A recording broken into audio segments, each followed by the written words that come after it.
The World Unfiltered.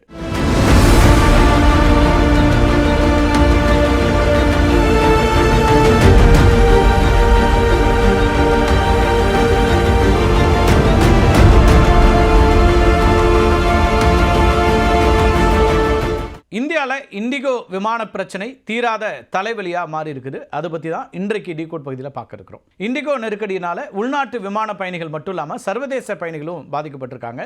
உள்நாட்டு விமான பயணங்களில் விமானிகள் மற்றும் பணியாளர்களுக்கான புதிய பணி நேர கட்டுப்பாட்டு விதிகளை விமான போக்குவரத்து இயக்குநரகம் வெளியிட்டுச்சு. கடந்த ஆண்டே இந்த விதிகளை அமல்படுத்தணும் அப்படின்னு இயக்குநரகம் உத்தரவு போட்டிருந்தாங்க. இதில் பாதி விதிகள் கடந்த ஆண்டு அமல்படுத்தப்பட்டுச்சு. இப்போ என்ன சிக்கல் அப்படின்னா, நவம்பர் 1ஆம் தேதி முதல் விமானிகளுக்கான பணி நேர விதிகள் முழுமையாக அமல்படுத்தப்பட்டுச்சு. இண்டிகோவுக்கு தான் இந்த சிக்கல் அதிகமாச்சு. இந்த புதிய விதிகளை பொறுத்த வரைக்கும் ஏர் இந்தியா, ஸ்பைஸ் ஜெட், அகாசா ஏர் இந்த மாதிரியான நிறுவனங்கள் சிரமம் இல்லாமல் அமல்படுத்திட்டாங்க. சரி, அப்போ ஏன் இண்டிகோவுக்கு மட்டும் இந்த சிக்கல் அப்படின்னு பார்த்தீங்கன்னா, புதிய விதிகளை அமல்படுத்த இண்டிகோ திணறியதற்கான காரணங்கிறது மற்ற நிறுவனங்களை விட அதிக அளவிலான விமானங்களை இயக்குவது அப்படிங்கிறது முக்கியமான காரணம். குறைந்த ஊழியர்களை வைத்துக்கொண்டு அதிக சேவைகளை வழங்கக்கூடிய ஒரு நிறுவனமாக இண்டிகோ செயல்பட்டு இருக்குது. அதனால தான் இந்த புதிய விதிகளை அமல்படுத்த முடியாமல் திணறாங்க. புதிய விதிகளை செயல்படுத்துறதுக்கு அந்த நிறுவனத்திற்கு 935 பைலட்டுகளும் 205 கோ பைலட்டுகளும் தேவையாக இருந்துச்சு. திடீரென இத்தனை பேரை பணியில் அமர்த்துவதுங்கிறது சாத்தியப்படவில்லை. ஆள் பற்றாக்குறையினால ஆயிரக்கணக்கான இண்டிகோ விமானங்கள் ரத்து செய்யப்பட்டன. இது பயணிகளுக்கு கால விரயத்தையும் மன உளைச்சலையும் அளித்தது. ஏன்னா நிறைய பேருக்கு வெவ்வேறு திட்டங்கள் இருந்தது, அத்தனையும் திடீர்னு கடைசி நேரத்தில் கேன்சல் ஆச்சு. முன்பதிவு செய்த பயணிகளுக்கு விமானங்கள் ரத்து செய்யப்பட்டது குறித்து முறையாக தகவலும் தெரிவிக்க முடியல. விமானத்தினுடைய ஸ்டேட்டஸ் குறித்து ஃபோன் மூலமாக சோதனை செய்த பயணிகளுக்கு ரத்து செய்யப்பட்ட விமானங்கள் கூட தாமதம் அப்படின்னு தான் சுட்டி காட்டுச்சு. இதனால் திட்டமிட்டபடி பயணம் மேற்கொள்ளலாம் அப்படின்ற நம்பிக்கையோடு இருந்த பயணிகள் விமான நிலையங்களில் குவிந்துட்டாங்க. சென்னை, மும்பை, டெல்லி, பெங்களூரு உள்ளிட்ட விமான நிலையங்கள் ரயில் நிலையங்களாக மாறின அப்படின்னே சொல்லலாம். அவ்வளவு கூட்டம். விமான நிலையம் வந்த பிறகு தான் ரத்து அப்படிங்கிற தகவல்களை நிறுவனம் அளிக்கிறதுனால பாதிக்கப்பட்ட பயணிகள் விமான நிலைய ஊழியர்களோட வாக்குவாதத்தில் ஈடுபட வேண்டிய ஒரு கட்டாயத்துக்கு தள்ளப்பட்டாங்க. பாதிக்கப்பட்ட பயணிகளுக்கு முழு கட்டணத்தையும் திரும்ப செலுத்துறதுக்கு இப்போ மத்திய அரசாங்கம் உத்தரவு போட்டிருக்காங்க. இதெல்லாம் நீங்கள் செய்தியிலையும் பார்த்துருப்பீங்க. இதன்படி 610 கோடி ரூபாயை இண்டிகோ நிறுவனம் பயணிகளுக்கு திருப்பி கொடுத்துருக்குது. ஆனால் திரும்ப பெற்ற தொகையை விட மற்ற நிறுவனங்களில் டிக்கெட் பதிவு செய்ய மிக அதிக தொகை பெறப்படுவதாக குற்றம் சாட்டப்படுது. உதாரணத்துக்கு 27,000 ரூபாய் திரும்ப பெற்றால் மீண்டும் டிக்கெட் முன்பதிவு செய்யணும்னா 2 லட்சம் ரூபாய் வரைக்கும் கட்டணம் வசூலிப்பதாக பயணிகள் அதிருப்தி தெரிவிக்கிறாங்க. இந்த இண்டிகோ சிக்கலை பயன்படுத்தி மற்ற நிறுவனங்கள் என்ன பண்ணுறாங்கன்னா, கட்டணத்தை பல மடங்கு அதிகரிச்சிடுறாங்க. உங்களுக்கு தெரியும், விமான கட்டணங்களுக்கு ஒரு கேப் கிடையாது. கடைசி நேரத்தில் வரைக்கும் நீங்கள் இருக்கக்கூடிய குறைந்த இந்த டிக்கெட்டுகளுக்கான விலையை உயர்த்திக்கிட்டே போகலாம். அந்த விலை உயர்வுக்கு எந்த அதிகபட்ச விலை உயர்வுன்னு கிடையாது, கேப்பே கிடையாது. நம்ம பல நேரங்கள் அதை பார்த்துருப்போம். ஆனால் இந்த முறை என்ன ஆயிடுச்சுன்னா, இந்த இண்டிகோ பிரச்சனையை பயன்படுத்திக்கிட்டு மற்ற நிறுவனங்கள் அதிகப்படியான கட்டணங்களை நிர்ணயிச்சாங்க. அப்போ அதுக்கு ஒரு கேப் நிர்ணயிக்கணும் அப்படின்னு மற்ற நிறுவனங்களுக்கு இப்போ மத்திய அரசாங்கம் உத்தரவு போடுறாங்க. ஆனால் அதை யாரும் செயல்படுத்தவில்லை அப்படின்னு பயணிகள் குற்றம் சாட்டுறாங்க. இப்போ இண்டிகோ நிறுவனம் தினசரி இயக்கக்கூடிய சுமார் 2000 விமானங்களில் கிட்டத்தட்ட 30% சர்வதேச வழித்தடங்களில் இயக்கப்படக்கூடியது. துபாய், இஸ்தான்புல், பாங்காங், அபுதாபி போன்ற நகரங்களுக்கு விமானங்கள் இயக்கப்படுகின்றன.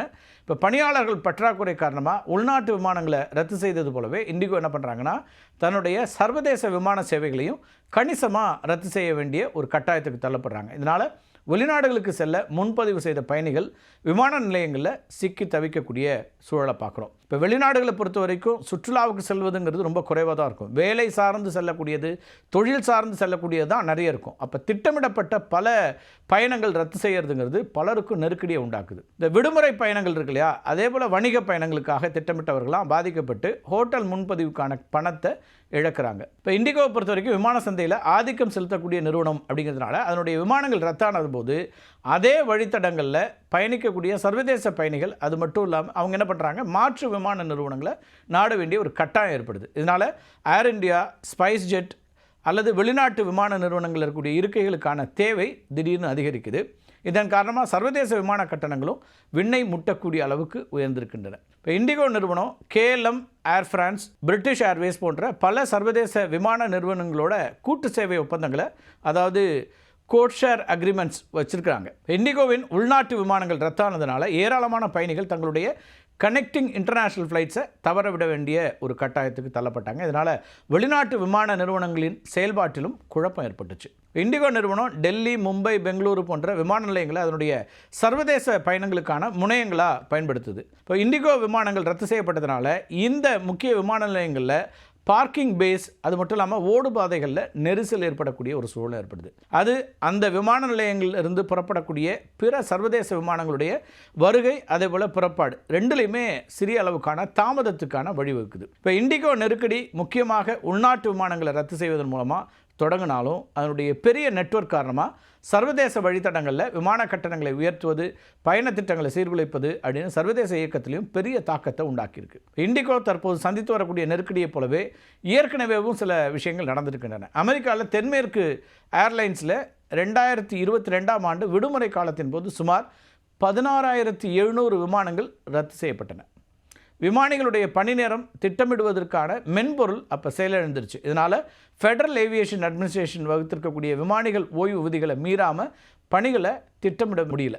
இதனால் ஏற்பட்ட ஆரம்ப தாமதங்கிறது ஒரு மிகப்பெரிய திட்டமிடல் நெருக்கடியாக மாறுச்சு. அதேபோல் COVID-19 தொற்று நோயின் போது விமான போக்குவரத்து முற்றிலும் முடங்கியதுனால ஐரோப்பா முழுவதும் இருக்கக்கூடிய விமான நிறுவனங்கள் லட்சக்கணக்கான ஊழியர்களை பணி நீக்கம் செஞ்சாங்க. 2022ஆம் ஆண்டு கோடை விடுமுறையின் போது பயண கட்டுப்பாடுகள் நீக்கப்பட்டன. இதனால் விமான பயணத்துக்கான தேவை மிகப்பெரிய அளவுக்கு உயர்ந்துச்சு.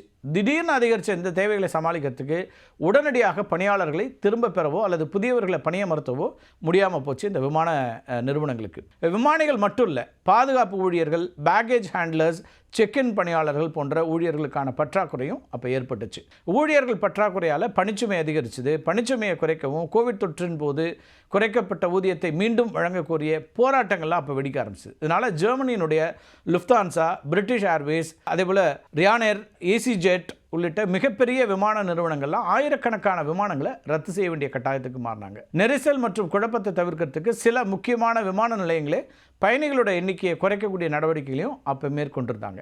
அதேபோல் அண்மையில் அமெரிக்காவில் விமான போக்குவரத்து பல நாட்கள் முடங்கியது. இது பற்றி நம்ம ஏற்கனவே ஒரு காணொலி பதிவேற்றம் செய்திருக்கிறோம். அமெரிக்க கவர்மெண்ட் ஷட் டவுன் காரணமாக விமான போக்குவரத்து கட்டுப்பாட்டாளர்களுக்கு ஊதியம் வழங்க முடியாத ஒரு நிலை ஏற்பட்டது. ஆனால் அவர்கள் அத்தியாவசிய பணியாளர்கள் அப்படிங்கிறதுனால சம்பளமின்றி பணியாற்ற வேண்டியிருந்துச்சு.